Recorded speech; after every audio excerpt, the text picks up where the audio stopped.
Less than 2 years after landing in Los Angeles, Russell Westbrook's snake-bitten Lakers career is officially over. In a stunning trade deadline move, the Lakers were able to move Russ and a top 4 protected first-round draft pick and bring in D'Angelo Russell, Jared Vanderbilt, and Malik Beasley. Here's everything you need to know about Westbrook's under-the-radar 2023 season, this shocking trade, and his legitimate 6th Man of the Year campaign. The 13th place Lakers have struggled for many reasons this year, but Westbrook's play has surprisingly been a bright spot, albeit not what you were hoping for given his $47 million contract. Westbrook logged 52 games in purple and gold this season, 49 of them which came off the bench, and his difference in play as a starter versus a bench player is staggering. Westbrook really struggled in his limited time as a starter, averaging 10.3 points, 6.7 rebounds, and 4.3 assists on 28.9 field goal shooting and 8.3% from deep. It was a tough sight to see for one of the game's most passionate and tenacious players, but Russ had plenty of good basketball left in him. He just needed to be put in a position to succeed. As a bench player, Russ has been reborn, averaging 16.2 points, 6.1 rebounds, and 7.7 assists while shooting 42.3% from the field and 30.8% from 3. But it's not just that Russ had excelled on the Lakers' second unit, it's that his role on the offense was changed to better align with his current skill set. Russ's greatest gift as a scorer was rooted in his elite athleticism and his explosiveness and vertical pop defining his historic MVP season. But as we get older, those traits are impossible to maintain, so 34-year-old Russell has adapted and fully embraced the playmaking side of his game.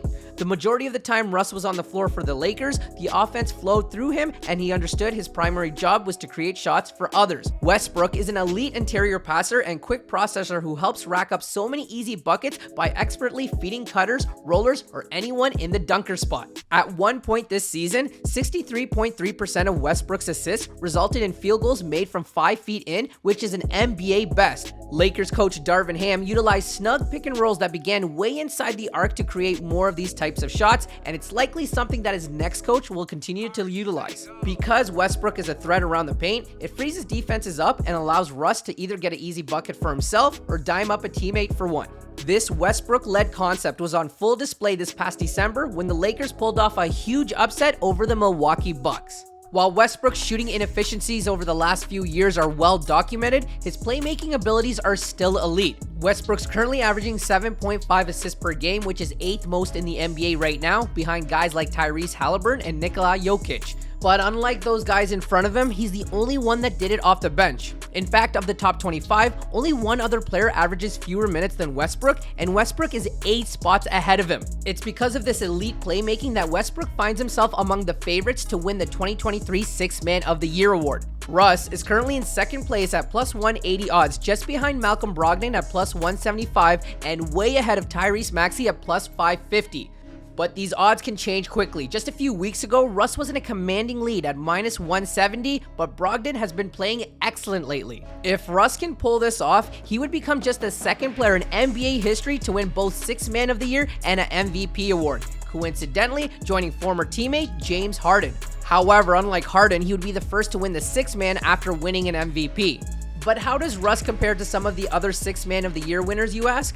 Last year, Tyler Hero took home the trophy after averaging 20.7 points on 44.7% field goal shooting and 39.9% from 3, while also contributing 5 rebounds and 4 assists per game. Hero had a great year, and his 20.7 points were the most points per game for a 6th Man winner since Lou Williams in 2018. It's a category that Westbrook frankly can't compete with and deliberately doesn't try to. Before Hero, Jordan Clarkson won the award while averaging a more modest 18.4 points, 4 rebounds, 2.5 assists on impressive shooting splits. And before him, Montrezl Harrell won while averaging 18.6 points, 7.1 rebounds, 1.7 assists, and 1.1 blocks per game. As you might expect, Westbrook's 6th Man case, like the guard himself, has his fair share of haters. These people point to his decline in points per game while conveniently ignoring the increased assists and rebounds despite playing fewer minutes. While it's true Westbrook's current points per game would be the fewest for an award since Jamal Crawford in 2016, dismissing Russ as a candidate would be a disservice to the art of playmaking. What Russ is doing from an assist standpoint is truly unprecedented and more than makes up for the gap in his scoring.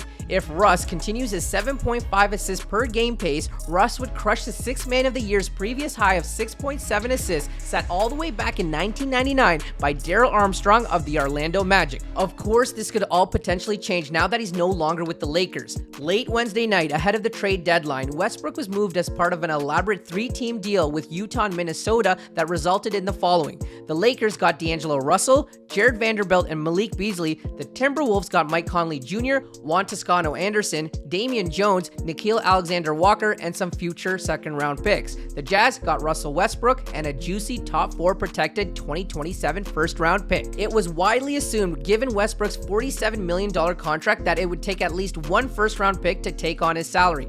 Knowing that the Lakers did an amazing job bringing in 3 good players that complement the existing Lakers roster, they needed more shooting, and they got that in D'Lo and Beasley, while Vanderbilt will help them on the defensive end and is a solid 3-point shooter in his own right. As for Westbrook, between his highly competitive nature and Utah's rebuilding timeline, it's very likely that he won't be a member of the Jazz for long, but just because he was salary dumped doesn't mean he won't have serious interest on the buyout market. It's rumored that Westbrook could stay put in LA and join the Clippers, and while he's expected to have plenty of suitors, some of those teams, including the Clips, might even bring him on as a starter. While moving into the starting lineup may sway some voters' opinions, it won't disqualify his candidacy. As a 6th man of the year, you simply need to start fewer than 41 games in a season. In fact, in 2011, Lamar Odom won the award after starting 35 games, which is well above what Russ would end up with if he started the rest of the season. Westbrook's massive contract might have clouded fans' perception of the former triple-double king, but he's still a very productive basketball player, and his effort level is still in the upper echelon of the league. Hopefully, wherever he goes next is somewhere where he can continue to build on his impressive turnaround, and if the basketball gods have any say,